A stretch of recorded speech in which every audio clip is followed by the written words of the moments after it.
Assalamualaikum warahmatullahi wabarakatuh. Selamat malam pemirsa, apa kabar Anda hari ini? Kembali lagi bersama saya Syabila Nur Ajizah, KP News, kembali hadir bersama Anda. Di sini saya akan memaparkan apa yang sudah dijelaskan oleh teman-teman kita yang berjudul Jurnalisme dan Kebebasan Pers, Lintasan Sejarah, Regulasi Pers, dan Kode Etik Jurnalistik.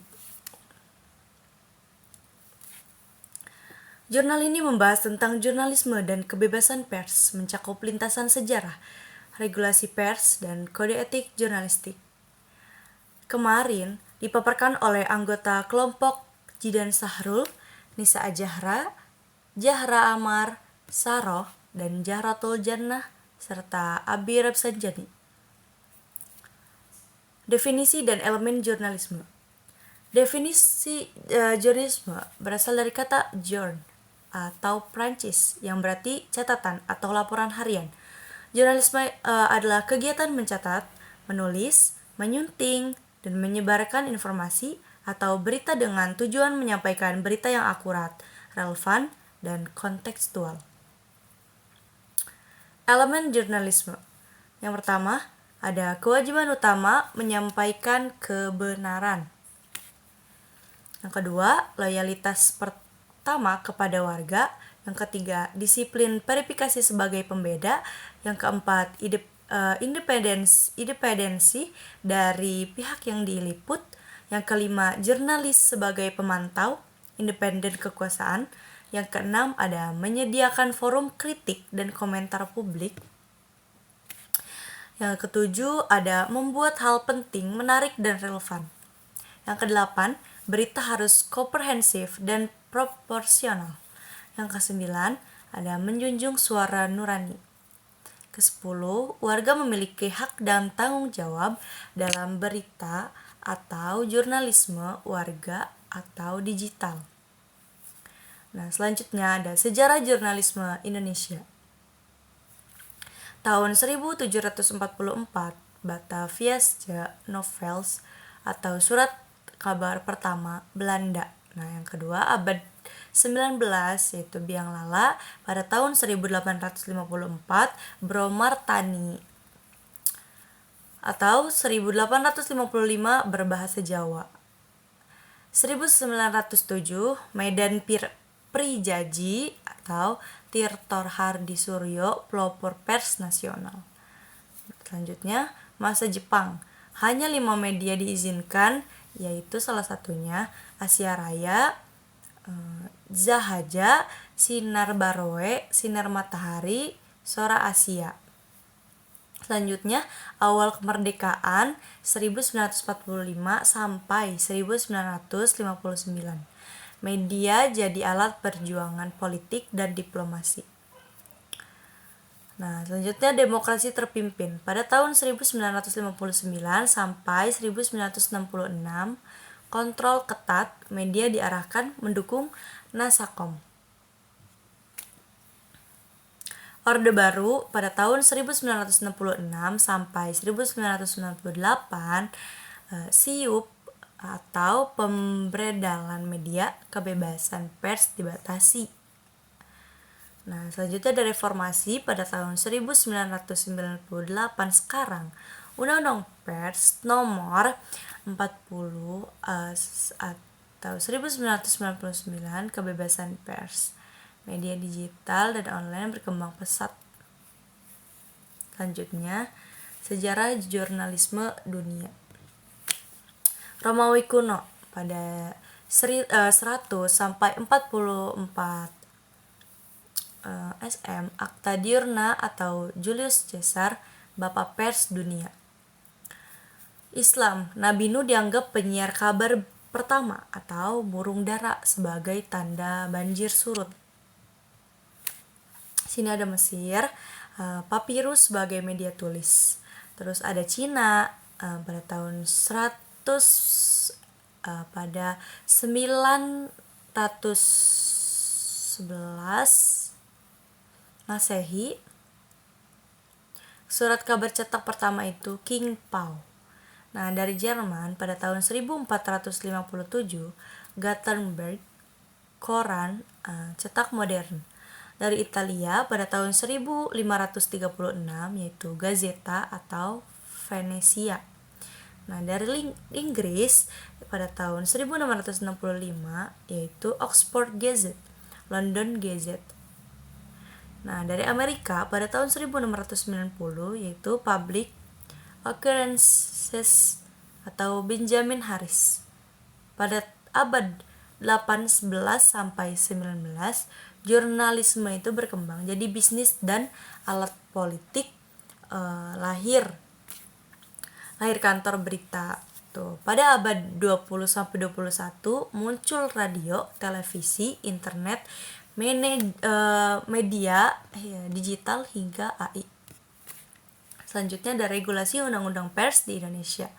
Undang-Undang Nomor 40 Tahun 1999 tentang pers lahir sebagai tonggak kebebasan pers pasca reformasi 1998.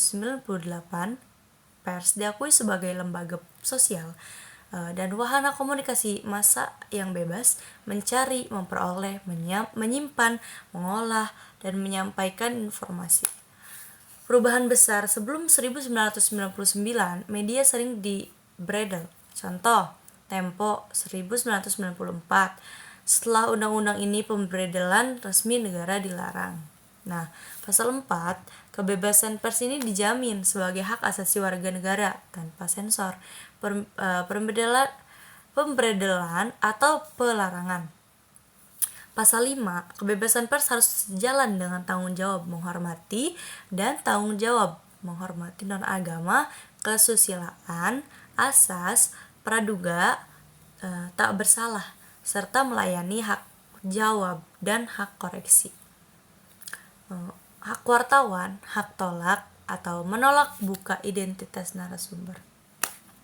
Hak ini bisa dicabut lewat pengadilan demi keselamatan negara. Selanjutnya ada hak publik, hak jawab dan hak koreksi terhadap berita keliru. Nah, pasal 12, kewajiban perusahaan pers mencantumkan nama, alamat, penanggung jawab, atau cloud atau tentang kami. Dewan Pers dibentuk sebagai lembaga independen untuk melindungi kemerdekaan pers, mengawasi pelaksanaan kode etik jurnalistik, memediasi sengketa antara media dan masyarakat, serta memfasilitasi organisasi pers dan peningkatan kualitas wartawan. Sanksi pidana pasal 18 menghalangi kebebasan pers, penjara maksimal 2 tahun atau denda maksimal senilai 500 juta. Pelanggaran perusahaan pers yaitu misalnya ikan dilarang, berita palsu, itu denda. Selanjutnya ada peran dan fungsi kode etik jurnalistik. Kode etik jurnalistik adalah landasan moral profesi wartawan, menjadi pedoman perilaku, melengkapi undang-undang pers agar wartawan bekerja profesional dan menjaga kepercayaan publik. Fungsi utamanya, yang pertama ada menjaga kebebasan pers dengan prinsip independensi, melindungi hak individu atau privasi keadilan, hak wajib, hak tolak, menjamin akurasi dan kebenaran berita, anti hoax, cek dan recheck. Terus membangun kredibilitas media di wartawan di mata publik. Nah, isi utama kode etik jurnalistik pasal 1, independen, akurat, berimbang, tidak beritikat buruk, tidak plagiat. Pasal 2, cara kerja profesional, identitas privasi, tidak suap, faktual. Adapun pasal 3, uji informasi, berimbang, tidak campur opini atau menghakimi, praduga, tak bersalah. Pasal 4, larangan berita bohong, fitnah, sadis, cabul. Pasal 6, pasal 5, larangan sebut identitas korban kejahatan susila atau anak pelaku kejahatan. Pasal 6, larangan penyalahgunaan profesi dan menerima suap. Pasal 7, hak tolak, menghormati embargo, latar belakang off the record. Pasal 6, larangan menyalahgunakan profesi dan menerima suap. Pasal 7, hak tolak menghormati embargo, latar belakang, off the record. Pasal 8, larangan diskriminasi dan merendahkan martabat kelompok rentan. Pasal 9, menghormati kehidupan pribadi narasumber kecuali kepentingan publik. Pasal 10, kewajiban segera meralat atau memperbaiki berita keliru dan minta maaf. Pasal 11, wajib layani hak jawab dan hak koreksi sebagai proporsional. Selanjutnya ada implementasi kode etik jurnalistik dalam praktik. Implementasi bukan sekedar aktivitas, tetapi suatu kegiatan yang sungguh-sungguh berdasarkan norma tertentu untuk mencapai tujuan kegiatan. Wartawan ini melakukan tugas harus berpedoman pada etika profesi, yaitu kode etik jurnalistik. Kode praktik media pers yang ditetapkan Dewan Pers mencakup aturan tentang akurasi, privasi, pornografi, diskriminasi, liputan kriminalitas, sumber rahasia, serta hak jawab dan bantahan. Contoh implementasi, akurasi, berita harus benar, jelas, antara fakta dan opini. Nah, privasi, hormati kehidupan pribadi orang. Pornografinya dilarang melecehkan perempuan. Diskriminasi, hindari rasisme, seksisme, dan lain-lain. Nah, kriminalitas, lindungi identitas anak dan keluarga tersangka. Sumber rahasia, jaga kerahasiaan narasumber. Nah, di sini saya akan memberi kesimpulan bahwa jurnalisme berperan penting dalam menyampaikan informasi yang benar, akurat, dan bertanggung jawab kepada masyarakat. Perjalanan sejarah pers di Indonesia menunjukkan perannya yang besar, mulai dari alat perjuangan hingga menjadi pilar demokrasi. Kehadiran Undang-Undang Nomor 40 Tahun 1999 menegaskan kebebasan sekaligus tanggung jawab pers dalam menjalankan fungsi sosialnya. Nah, kode etik jurnalistik menjadi pedoman moral dan profesional agar wartawan tetap menjaga integritas, kredibilitas, serta menghormati hak asasi manusia. Dengan penerapan kode etik yang konsisten, pers dapat terus berperan sebagai pengawas kekuasaan, sarana edukasi publik, dan penopang demokrasi. Terima kasih, mungkin itu saja yang bisa saya sampaikan. Kurang lebihnya saya mohon maaf. Wassalamualaikum warahmatullahi wabarakatuh.